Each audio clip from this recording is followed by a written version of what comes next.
What's up? Welcome to the best 49ers show. We're the best 49ers hosts, Grant Cohn, Ryan G. Hensley. Niners are 3-0. They're undefeated. We're going to find out about Nick Bosa later today. He's getting imaging done now, so we can't talk about that yet, but we can talk about Ricky Pearsall, the team's weaknesses, their strengths. And I guess we should start with the quarterback, Mac Jones. 2 starts, 2 wins, both times through at least 39 times. It wasn't always pretty, but he increased his value. And I guess the question is, what should the Niners do with Mac Jones? He's under contract this year, next year. Should they trade him? I don't think they should trade him this year, but I think there's a lot of teams that should trade for him. Mac Jones is playing at a starter level right now. If you take Mac Jones's statistics for 2 games and you spread it out over 17 games, he's trending 4,785 yards, 34 touchdowns, and 8.5 interceptions, or 9 interceptions, however you want to look at it.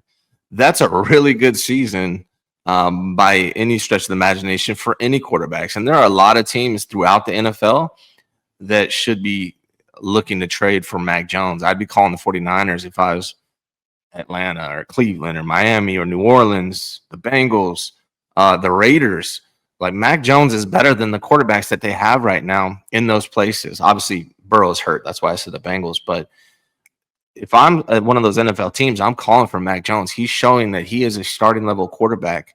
So the 49ers have 2 starters in the quarterback room.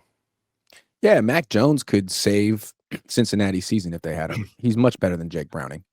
And I think you could argue he just saved the Niners season. I don't think the Niners win in New Orleans or against the Cardinals if their quarterback is Josh Dobbs or Brandon Allen or whoever they had last, or Tanner Mordecai. So I would not trade Mac Jones. Like, I wouldn't. Obviously, if a team called up and were like, we'll give you 2 first-round picks for Mac Jones. Yeah, okay. But that's not where he's at right now. He's probably worth 5th.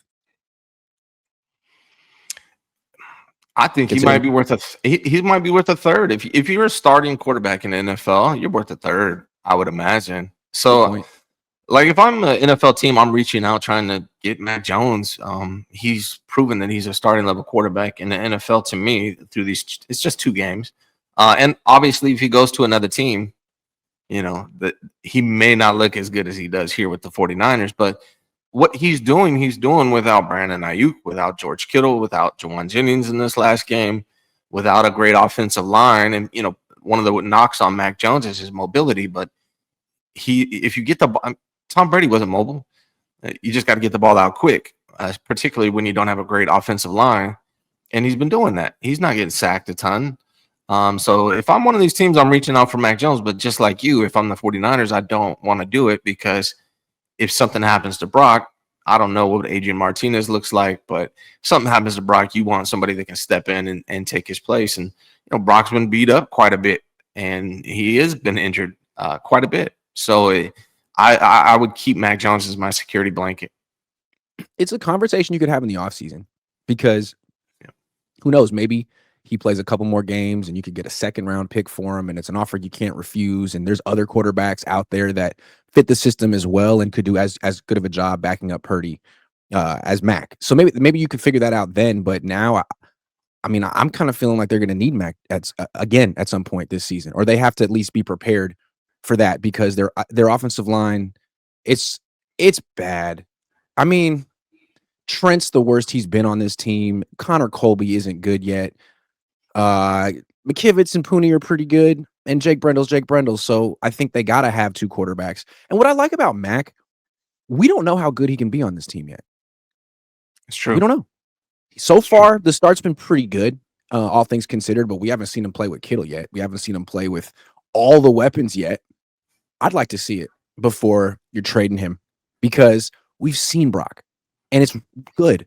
It is really good. But my other thing with Brock is he getting better? Like, is his best football ahead of him? I don't know. It seems like his interception percentage slowly goes up every year. His time to throw slowly goes up every year. The injuries pile up. You're either getting better or you're getting worse. And if he's not getting better, that's another reason to have another quarterback on the roster who could improve just because they haven't been in this system before.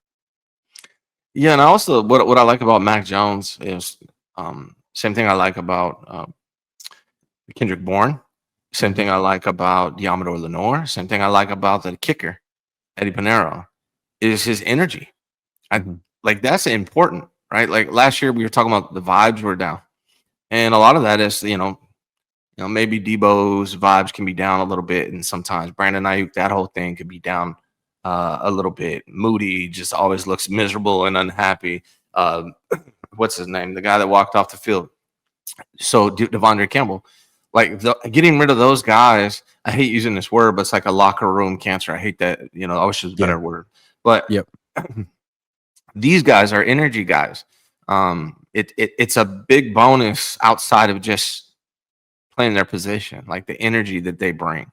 That's what the guys I talked about, Kendrick Bourne, same thing, man. He just brings that good energy that you need that helps teams when they need that. Yeah, and I feel like this team lacked it last year. I mean, for whatever reason, Debo had his grievances. He smacked the long snapper, Devondre Campbell. And if Tom Brady were the quarterback of that team, he would have said something to Debo Samuel on the sideline. He would have said something to Devondre Campbell. He would have asserted himself in some way. His leadership would have been felt. I don't know if Mac Jones can do that, but I know that Brock didn't do it last year. And so, yeah, I think it's nice to have a quarterback with a different energy. I'm not exactly sure how I would describe Brock's energy, and it's been good, but last year it wasn't necessarily transcendent. And it seems like this team wasn't having fun last year. And Mac Jones is one of the reasons that this team is having fun again. Winning is the main reason. He's contributed to that, and the defense has as well. Yeah, and I think Brock has good energy for being the leader, being the CEO of the organization in that regard, and Max in a position as the backup where he doesn't have to be that. He can just be the fun guy, right? Like if you're the leader of the franchise as the quarterback, you might need to bring a different energy. I'm not sure if it would be the same if he was the starter and had that pressure on him, but as a backup, fantastic. One more thing I like about Mac, I like the way Kyle calls games for him. I feel like since Kyle's been here, he came from Atlanta where he would, feel comfortable calling a lot of passes for Matt Ryan. That was a vertical passing offense, a very aggressive passing offense. And he comes here and he's building this yak offense with quarterbacks he doesn't really trust. And with Jimmy, they didn't like to call a lot of passes. Famously the 8-pass game in the NFC Championship. With Brock, they don't really like to call a lot of passes. They don't really do no huddle hurry up that much with Brock. With Mac, I mean, there's no huddle every game. They call like 40 to 45 dropbacks. He really trusts Mac, which is refreshing. Yeah, man. Something I was just thinking about is like if Brock comes back this week, and I think he will. That's my guess. And Mac Jones re-injured that PCL sprain, I believe. Mm, So Brock is going to play this weekend. most likely. Could be Adrian Martinez. You never know, but I'm hoping that Brock doesn't try to do too much. Like, hey, Mac's been balling these last 2 weeks. I got to come out and take the reins again, and tries to be the deep ball thrower that Mac has been. I just hope Brock comes back and plays within himself, because that was the problem with him a little bit last year, and then even in that first game, just a little bit too aggressive, just trying to do a little bit too much. So hopefully Brock comes back and doesn't feel like he has to be that guy. And real quick, another energy guy, big energy guy that's made a huge difference on this team is Robert Saleh. I think that's can't be overstated. Yeah, energy is the word of the day, and it's night and day from last year. Even 2023, they were so overwhelmingly talented, but the energy was off. They were never really bought in with Steve Wilkes. He's kind of a more of a low energy, thoughtful thinker, cerebral coach. He's a good coach, but to me, that's Kyle. You have your cerebral, dour offensive coordinator. And we've seen throughout the years, he's balanced so well by a guy like Saleh or D'Amico, because football is an emotional sport, much more than other sports. And Kyle doesn't seem to provide much emotion. Yeah, you need that. So you need, if you're running a business, whatever it is you're doing, coaching, you need to find people that are good in areas where you're not, and that helps you as a unit. And that's what Robert Saleh is for Kyle Shanahan. Saleh brings that energy, that positivity, that emotion that you don't really get from Kyle. So I think that's why they're very good together.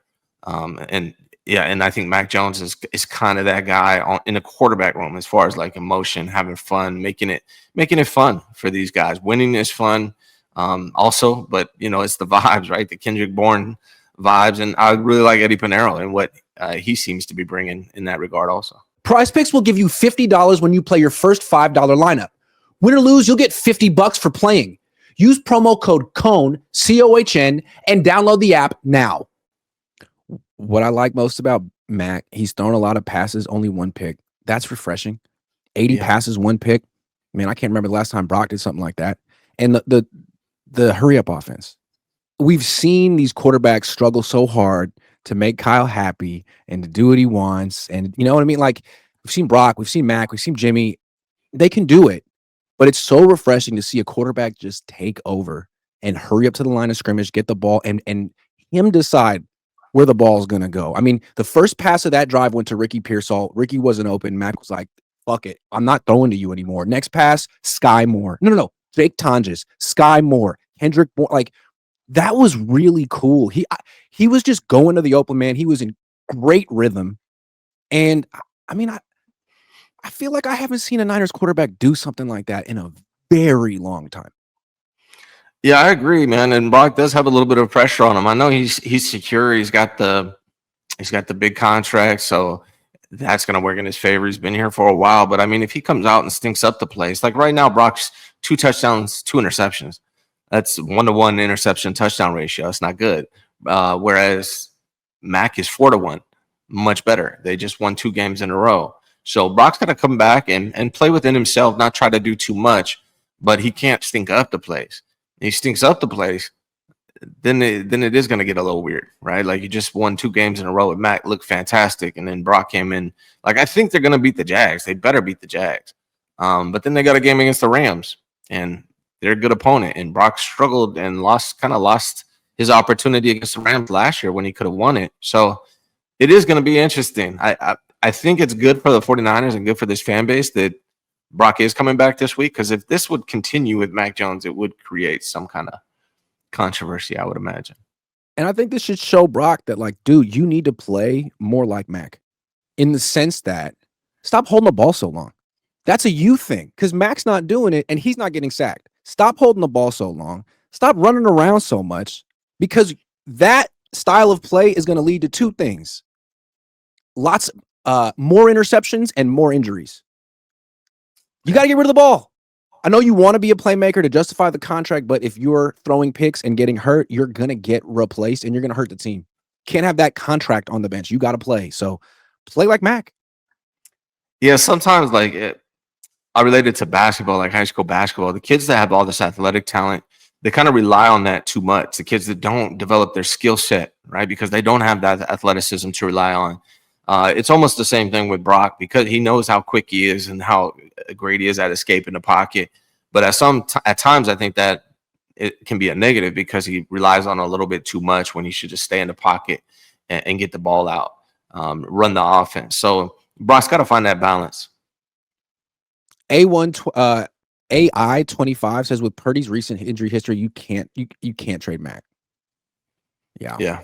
Agree. Yeah, Mac kept the season afloat. They would be 1-2 right now if they didn't have Mac. Front row says, off topic, what's the best burrito spot in the city of SF, or overall food place if visiting? I mean, the best burrito spots are often in the Mission. You can, like, any of them in the Mission. Mission burrito, right? That's the spot for the burrito. Yeah. I'm not from San Francisco, so I couldn't tell you which one's the best, but they're all good over there if you go to the Mission. Yeah. If you're in the mood. But I mean, if you want the real Mexican food, you got to come to Oakland. Josh Wyatt says, can we address the elephant in the room? Yes. This can't be a quarterback controversy, because the moment Mac is named the starter, his agent will ask for $30+ million. Well, he's in contract. My point is, like, dude, you can ask for whatever you want, but the Niners can keep finding guys like this. Look at Minnesota, dude.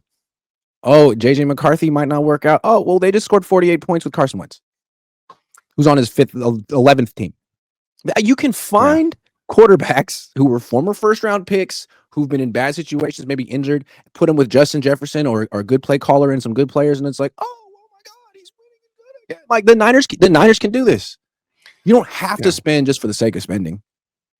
There's only a couple of players, and we'll talk about it. I think it's one of our subjects that you need on this team. It seems like, and the rest you can find pretty cheap, reliable backup players that can produce at a decent level for much more cheap, much more. It's crazy to think that the Niners spent a 3rd-round pick on a kicker when the Eddie Pineros of the world are just chilling on the couch.